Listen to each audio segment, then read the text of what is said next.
what 5 questions should I consider when thinking about pain in the body? No, that's a good question. I actually jotted down an answer to this. People generally come to see me because they're in pain, and it's really helpful if they consider some things about pain. Probably the first question that I would ask them is this a problem that they've had before?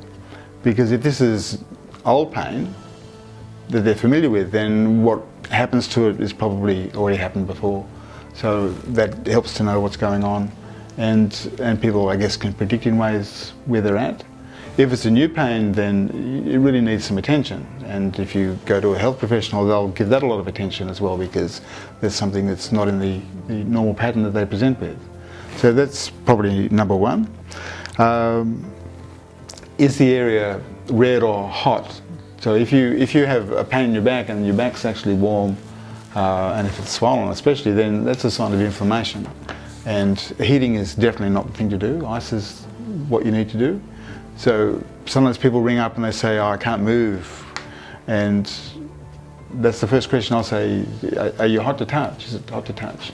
And to put ice. And in fact, if you're not sure whether to put ice or heat on something, always go for ice, because ice is safer. If it's inflamed and you heat it up, you'll make it worse. Yeah, it'll feel good, probably, but then it will make it worse. Do you feel unwell? That's a good question to ask. Like if you feel unwell and you've got aches and pains, but maybe you've got the flu, or maybe there's something else that's going on. It's an important consideration, because if you have a sore neck, that generally doesn't make you feel unwell. And is the pain getting better, is it getting worse, or is it staying the same? If you have rapidly increasing pain, then that's red flags all over the place, and don't ignore that. Especially men, don't ignore that, because that's a dangerous thing to do. And does moving your body change the pain? Like if you have pain in your back, and if you can move your body anywhere and it doesn't hurt, then that pain is almost certainly not coming from your back.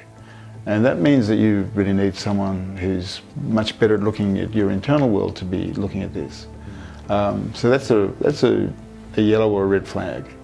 So it's if you wake up, or if you start to become sore and you're wondering what to do, well, if you're feeling really unwell and you're in pain, then I think that's important. If you've got something that's rapidly getting worse, then that's important. And if you can move all over the place and you're in a lot of pain, that's important, and I'd be going to the hospital.